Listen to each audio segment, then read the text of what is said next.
Hi గారు, welcome to our channel. ప్రస్తుతం మనతో పాటు దాము బాలాజీ గారు సీనియర్ జర్నలిస్ట్ ఉన్నారు. వారితో ఒకసారి మాట్లాడదాం. సార్ నమస్కారం. నమస్తే. సార్, వల్లభనేని వంశీ విషయంలో మనం చూస్తున్నాం, అతని హెల్త్ పూర్తిగా కూడా క్షీణించిపోతుంది, రోజు రోజుకు అంటున్నారు. అతనికి ఫిట్స్ వస్తుంది, ఆ నిద్రలో కూడా శ్వాస ఆడడం లేదు, స్లిప్ టెస్ట్ కూడా చేయాలని చెప్పేసి అంటున్నారు. అయితే ఇప్పటికైతే విజయవాడ, గుంటూరు గవర్నమెంట్ హాస్పిటల్లో అయితే వాళ్ళు మేము చేయలేము అని వేరే ఆసుపత్రికి తరలించేయండి అని చెప్పేసి వాళ్ళు కూడా చేతులు ఎత్తేయడం జరిగింది. అసలు ఏం జరుగుతుంది వల్లభనేని వంశీ విషయంలో? మరి ఎందుకు గవర్నమెంట్ కూడా ఇతని విషయంలో పట్టుకొని చేరింది అంటే వదిలేయాలని కూడా అనుకోవడం లేదు? ఇదే ఇప్పుడు వైసీపీ వాళ్ళు ఆరోపణలు చేస్తున్నారు, చంపేయడానికి కుట్ర పన్నుతున్నారు, అందుకే ఈ విధంగా ప్లాన్ చేస్తున్నారు అంటున్నారు. అసలు ఏం జరుగుతుంది సార్ వాళ్ళ? అంటే మామూలుగానే ఇప్పుడు ప్రతి పొలిటికల్ పార్టీ అధికారంలోకి వచ్చినాక వాళ్ళ ప్రయారిటీలో టాప్ 10 ప్రయారిటీలో ఒకటేందంటే రివెంజ్ పాలిటిక్స్. అంటే గత ప్రభుత్వం తమని వేధించింది కాబట్టి తాము దాన్ని వడ్డీతో సహా రెట్టింపుగా చెల్లించాలి అనేది ప్రతి ఒక్కరికి ఉంటుంది. అంతకుముందు 5 ఏళ్ళు వైసీపీ తెలుగుదేశం వాళ్ళని, జనసేన వాళ్ళని వేధించారు, రకరకాల కేసులు పెట్టారు, అరెస్ట్ చేశారు. దాన్ని చంద్రబాబు తనకు వ్యవస్థల మీద ఉన్న పట్టు వల్ల సమర్థంగా ఎదుర్కోగలిగాడు. ఇప్పుడు చంద్రబాబు ప్రభుత్వం వచ్చింది. ఆల్రెడీ లోకేష్ ముందు నుంచి కూడా లోకేష్ కానీ పవన్ కళ్యాణ్ కానీ చెప్తూనే ఉన్నారు, మేము కడ్రాయిలతో పరిగెత్తిస్తాము అది ఇదని చాలా మందిని చెప్పారు. కాబట్టి అందరినీ కడ్రాయిలతో పరిగెత్తించాలి. కొంతమంది వైసీపీ వాళ్ళు తెలియగా ఏం చేశారంటే ఎక్కడెక్కడ ఎవరెవరికి ఎంతెంత ఇవ్వాలో ప్లాన్ చేసుకొని ఇచ్చేసి కేసుల నుంచి పక్కకి వెళ్ళి సైలెంట్గా ఉంటున్నారు. అలాంటివి కూడా జరుగుతున్నాయి. ఇంకొంతమంది ఏమో వేరే బీజేపీలోకి చేరిపోవడమో, లేకపోతే తెలుగుదేశంలో చేరిపోవడమో, జనసేనలోకి చేరిపోవడమో కొంతమంది చేశారు. వాళ్ళకి కూడా ఏమి ఇబ్బంది లేదు. ఇప్పుడు ఇబ్బందిల్లా ఏంటంటే ఎక్కడ పోలేని వాళ్ళు డబ్బులు ఇచ్చినా వీళ్ళు తీసుకోరు. కొంతమంది మీద అంత కోపం ఏంటంటే వాళ్ళు డబ్బులు ఇచ్చినా వీళ్ళు తీసుకొని వాళ్ళకి హెల్ప్ చేయరు, లేదా వాళ్ళు పార్టీలో చేరతామన్నా ఒప్పుకోరు వీళ్ళు. అలాంటి హార్డ్ కోర్ వైసీపీ వాళ్ళు మాత్రం ఫేస్ ద మ్యూజిక్ అంటారు. అంటే దీన్ని మ్యూజిక్ని ఫేస్ చేయాల్సింది. అలాంటి వాళ్ళల్లో 1 and 2 ఎవరు ఉంటారు అందరికి తెలిసిందే. వల్లభనేని వంశీ, కొడాలి నాని ఉంటారు. సో వల్లభనేని వంశీ చిక్కాడు. వల్లభనేని వంశీని అంత ఈజీగా వదిలిపెట్టరు. ఆయనకి ఆల్రెడీ 5 కేసుల్లో బెయిల్ వచ్చింది. బెయిల్ వచ్చినాక ఇంకా ఒక కేసు పెట్టారు, అది ఇళ్ల పట్టాల పంపిణీల అక్రమాలని.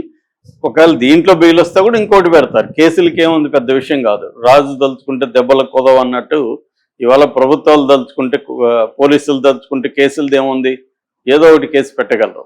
అలాగా ఆయనకి బెయిల్ రాకుండా చూసుకొని ఆయన్ని వేధించాలని డిసైడ్ అయ్యారు. వేధించడం అంటే ఏంటి అర్థం? మేజర్గా ఏంటంటే ఇప్పుడు ఇవాళ ఉన్న అందరికి కూడా పార్టీ దాటిన వాళ్ళకి ఏదో ఒక హెల్త్ కండిషన్ అయితే ఉంటుంది, ఇబ్బంది అయితే ఉంటుంది. దాన్ని బయట మనం ఏం చేస్తుంటాం, మేనేజ్ చేసుకుంటూ వెళ్తుంటాం. మనకేదో చిన్న ప్రాబ్లం వస్తే ఇమీడియట్ డాక్టర్ దగ్గరికి వెళ్తాం, మెడిసిన్ తీసుకుంటాం, దానికి తగిన లైఫ్ స్టైల్ అడ్జస్ట్మెంట్లు చేసుకుంటాం. ఫుడ్ కానీ, డైట్ కానీ, రెస్ట్ కానీ అలాంటివన్నీ జాగ్రత్తలు తీసుకొని మనం దాన్ని ఆ హెల్త్ కండిషన్ని మేనేజ్ చేసుకుంటూ వెళ్తుంటాం. కానీ జైలుకి వెళ్ళేసరికి ఏమవుతుందంటే ఆల్రెడీ మానసికంగాను శారీరకంగాను జైల్లో ఇబ్బందులు ఉంటాయి. ఈ బయట ఉండే లైఫ్ స్టైల్ని మేనేజ్ చేయలేవు. రెండోది మెడికేషన్ అనేది నీకు రెగ్యులర్గా అందదు. ఇప్పుడు నాకు సడన్గా ఏమైనా అనిపిస్తే నేను హాస్పిటల్కి వెళ్తాను, ఎక్స్రేలు తీసుకుంటాను, అన్ని టెస్టులు చేసుకుంటాను, ఈవెన్ ఇమేజ్ టెస్టులు కావాలంటే ఎంఆర్ఐలు, ఇవన్నీ స్కాన్లు ఇవన్నీ చేసుకోవచ్చు. కానీ గవర్నమెంట్ జైల్లో ఉన్నప్పుడు ఏమవుతుంది, నీకు డాక్టర్లు వస్తారు, వాళ్ళందరూ కూడా గవర్నమెంట్ చేతిలో ఉంటారు. వీళ్ళు ఏం చెప్పమంటే ఎలా బిహేవ్ చేయమంటే డాక్టర్లు అలాగా బిహేవ్ చేస్తారు.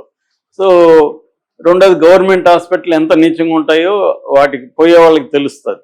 మామూలుగా ఆ మధ్య మా కుర్రాడు ఒక హాస్పిటల్లో పనిచేసేవాడు, గవర్నమెంట్ హాస్పిటల్లో. దూది కూడా లేదని చెప్పేవాడు, కాటన్ కూడా దొరకదు అక్కడ, అంత ఘోరంగా ఉండే పరిస్థితులు ఉంటాయి. సో ఇలాంటి వాళ్ళకి అక్కడేం వైద్యం జరుగుతుంది, వీళ్ళకి స్పెషలైజ్డ్ వైద్యం కావాలి.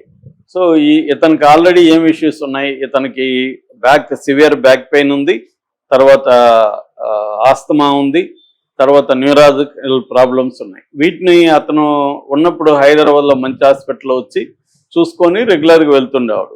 ఇప్పుడు ఏమైపోయింది, అవన్నీ ఏమీ లేదు. దానికి తగిన ఫుడ్ కానీ, డైట్ కంట్రోల్ కానీ, వాటర్ కానీ ఇవేవి లేవు. దానివల్ల అగ్రివేట్ అవుతాయి, ఉన్నవి అగ్రివేట్ అవుతాయి. రెండోది ఎప్పుడైనా ఫిజికల్ హెల్త్ అనేది మెంటల్ హెల్త్ మీద కూడా డిపెండ్ అవుతుంది. మానసికంగా నువ్వు ఎంత స్ట్రాంగ్గా ఉంటే నీ బాడీ కూడా అంత బెటర్గా ఉంటుంది. ఇక్కడ ఏమవుతుంది, మానసికంగా కూడా ఇతన్ని బలహీనం చేయడం అనేది జైల్లో కనబడుతుంది. ఇవన్నిటి వల్ల ఏమవుతుందంటే జైలుకు పోయినాక ఆరోగ్యం ఇంకా ఘోరంగా బయటకు వస్తుంది. చాలా మంది అంటుంటారు వీళ్ళు అరెస్ట్ అవ్వగానే వీళ్ళకి ఎక్కడ లేని అనారోగ్య సమస్యలు వస్తాయి. కరెక్ట్, అది జైలుకి వెళ్తే కానీ అది తెలియదు, బయట ఉండేవాడికి ఈ విషయాలు తెలియదు. జైలుకి వెళ్తే ఖచ్చితంగా అనారోగ్య సమస్యలు ఎక్కువ అవుతాయి, ఇక్కడ కూడా ఉంటాయి, అది మనం మేనేజ్ చేసుకుంటాం. అలాగే ఇప్పుడు ఏమైంది, తనకి పోయినప్పటి నుంచి ఏదో ఒక సమస్య. ఇందాక చెప్పినట్టు చంద్రబాబుకి జగన్కి తేడా నేను అనేసార్లు చెప్తుంటే, చంద్రబాబు ఇదే పరిస్థితిలో ఉంటే ఇతన్ని కోర్టుల ద్వారా ఈ పాటి ప్రైవేట్ హాస్పిటల్లో పెట్టించగలిగి ఉండేవాడు చంద్రబాబు. జగన్కి అది చేత కావట్లేదు, పెట్టించలేని పరిస్థితి. కాబట్టి గవర్నమెంట్ హాస్పిటల్కే తీసుకెళ్ళాలి. గవర్నమెంట్ హాస్పిటల్ ఎంత ఘోరంగా ఉంటాయంటే అసలు ఎవడు పట్టించుకోడా. ఇంకా వీళ్ళు ముందే చెప్పేశారు అనుకో, వీడిని కొంత చూసుకుంటారు మీ స్టైల్ అంటే చూసుకుంటారు, వాళ్ళు ఏం చేయరు. మా దగ్గర లేవంటారు, ఏం చేస్తాం అక్కడ, నెక్స్ట్ తీసుకురండి అంటారు. పోలీసులు ఏమో హెల్త్ కండిషన్లు బాగున్నా బాగలేకపోయినా ఇతన్ని కోర్టు, పోలీస్ స్టేషను, జైలు ఈ 3 ప్లేసులకు తిప్పుతున్నారు. ఇది తిప్పడం వల్ల కూడా అతనికి ఇంకా అగ్రివేట్ అవుతుంది. రెస్ట్ కావాలి, బయట దుమ్ముకి ఎక్స్పోజ్ కాకూడదు, ఇట్లాంటివి చాలా జాగ్రత్తలు తీసుకోవాలి. కానీ ఇతనికి అవేమి ప్రొవైడ్ చేయట్లేదు. సో కాబట్టి ఏమవుతుందంటే పెరుగుతుంది. ఇప్పుడు ప్రజెంట్ కండిషన్ ఏంటంటే అతనికి health bulletin Guntur government hospital వాళ్ళు హెల్త్ బులెటిన్ రిలీజ్ చేశారు. అంతకుముందు ఏం జరిగిందంటే ఇతన్ని విజయవాడ గవర్నమెంట్ హాస్పిటల్కి తీసుకెళ్లారు. ఎందుకంటే ఇతను ఉండేది విజయవాడ డిస్ట్రిక్ట్ జైల్లో తీసుకెళ్లారు. తీసుకెళ్తే అక్కడ వాళ్ళ దగ్గర ఎటువంటి ఎక్విప్మెంట్ లేదు, స్పెషలిస్టులు లేరు. దాంతో వాళ్ళు ఇక్కడ మా వల్ల కాదన్నారు. దాంతో గుంటూరు తీసుకెళ్లారు. అక్కడ కూడా ఏం పెద్దగా లేదు, కానీ న్యూరాలజీ, తర్వాత జనరల్ ఫిజిషియన్, తర్వాత పల్మనాలజిస్ట్, ఈ 3 అతన్ని టెస్ట్ చేశారు. కొన్ని టెస్టులు చేయాలి. యాక్చువల్గా వాళ్ళకి అర్థమైంది ఏమంటే ఇతనికి ఫిట్స్ వస్తున్నాయి అనేది వాళ్ళు హెల్త్ బులెటిన్లో చెప్పారు. ఫిట్స్ వస్తున్నప్పుడు ఎవరు లేని కండిషన్, ఒంటరిగా అతను ఉంటే జైల్లో ఫిట్స్ వచ్చినప్పుడు ఏ అర్ధరాత్రి ఫిట్స్ వస్తే వెరీ డేంజరస్. రెండోది స్లీప్లో ఊపిరి ఆగిపోతుంది. మామూలుగా ఏంటంటే కంఫర్టబుల్ పొజిషన్ లేకపోతే ఒక్కోసారి పేషెంట్లకి ఊపిరి అనేది కష్టమవుతుంది. ఒక రకమైన పొజిషన్లో పడుకున్నప్పుడు ఊపిరి కష్టమవుతుంది. అదే పక్కన ఎవరన్నా ఉండి వాళ్ళని చూసుకునేటప్పుడు ఆ ఊపిరి కష్టంగా ఉందని అతన్ని పక్కకు తిరిగి పడుకోమండం. ఎందుకంటే ఒకసారి ఎల్లకెల్ల పడుకున్నప్పుడు ఊపిరి కష్టం అవ్వచ్చు.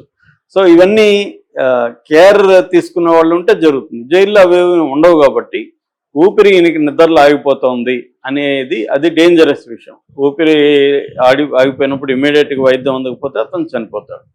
సో దీని మీద వైసీపీ వాళ్ళు కొంత గొడవ చేస్తున్నారు. పేరు లాంటి వాళ్ళు ఒకరిద్దరు మాట్లాడుతున్నారు తప్ప వైసీపీ నుంచి కూడా పెద్ద ఎత్తున సపోర్ట్ ఉండట్లేదు. కోర్టులో పెద్ద ఎత్తున దీని మీద పెద్ద సుప్రీంకోర్టు అడ్వకేట్లను దించి హైకోర్టులో ఆర్గ్యుమెంట్లు చేసి పిటిషన్లు వేసి గట్టిగా ఫైట్ చేస్తున్నట్టు కూడా మనకేమి ఇప్పటివరకు కనబడట్లేదు. ఏమన్నా ఉంటే మీడియాలో బాధపడుతున్నారు, పోస్టులు పెడుతున్నారు. ఇతని వాళ్ళ భార్య ఆమె ఆవేదన వ్యక్తం చేస్తుంది, అదే జరుగుతుంది.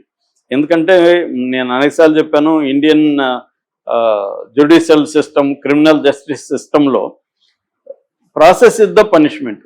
ఇతనికి శిక్ష పడడం అనేది వేరే విషయం. శిక్ష పడకముందే ఇతనికి శిక్ష పడిపోతుంది ప్రాసెస్లోనే. మనం నిన్న కూడా చూసాం, తెనాల్లో దళితుల్ని ఒక కానిస్టేబుల్ సిఏ ఎలా కొట్టారో చూసాము ఆ వీడియో. సో ఎంత పూర్ అయితే అన్ని కష్టాలు లీగల్ సిస్టమ్ అనేది ఇస్తుంది. పూర్ కాకుండా కొంత అగ్రకులం డబ్బు ఉండాలి, ఒట్టి కులమే ఉంటే కూడా సరిపోదు. డబ్బు అనేది ప్రధానం ఈ లీగల్ సిస్టంలో. పరిచయాలు, డబ్బు. ఒక్కొక్కసారి డబ్బు ఉన్నా కూడా అధికారం నీకు యాంటీగా ఉన్న చేతుల్లో ఉంటే నీ డబ్బు కూడా పనిచేయదు. ఇప్పుడు ఈ వంశీకి డబ్బు ఉండొచ్చు కానీ అధికారం లేదు కదా. కాబట్టి ఒక్క ఆస్పెక్ట్ మనం నొక్కి చెప్పలేము, జనరలైజ్ చేయలేము. ఈ న్యాయ వ్యవస్థలో అధికారము, డబ్బు, కులము ఈ 3 ప్రధానంగా పనిచేస్తుంటాయి. ఇప్పుడు ఈయనకి అధికారం లేదు, డబ్బు ఉంది, కులం ఉంది ఈయనకి, కానీ పనిచేయట్లా. ఎందుకంటే అధికారం లేదు కాబట్టి. అధికారంలో ఉన్నవాళ్ళు రెవెన్యూ తీర్చుకోవాలనుకున్నారు కాబట్టి. సో ఇప్పుడు వాళ్ళు ఏం చెప్తున్నారంటే స్లీప్ టెస్ట్ చేయాలి. స్లీప్ టెస్ట్ చేయాలంటే వాళ్ళు పడుకోబెట్టి ఒక రోజంతా నిద్రపోతున్నప్పుడు అతని 24 hours ఇది పెట్టి మానిటర్ చేయాలి. అంటే ఏ పొజిషన్లలో అతనికి ఏ రకంగా ఊపిరి ఇదవుతుందో అవన్నీ చేస్తారు మామూలుగా. ఒక్కోసారి అది 1 week కూడా మనకి బాడీలో పెడతారు. అవేమి చేయడానికి వాళ్ళ దగ్గర ఏమి లేవు, ఎక్విప్మెంట్ లేదు. కాబట్టి మేమేం చేయలేము, ఇతన్ని స్విమ్స్ కానీ ఇంకెక్కడికన్నా తీసుకోండి అని చెప్తున్నారు. సో ఇక్కడ ఈ గవర్నమెంట్ అతన్ని వేధించదలుచుకుందని క్లియర్గా అర్థమవుతుంది. దాన్ని ఎదుర్కొనే ఒక వ్యవహారం జగన్ పార్టీకి బలంగా అయితే లేదు, అది క్లియర్గా అర్థమవుతుంది. దానికని అనుభవించాలి, తప్పదు. Okay sir, thank you so much.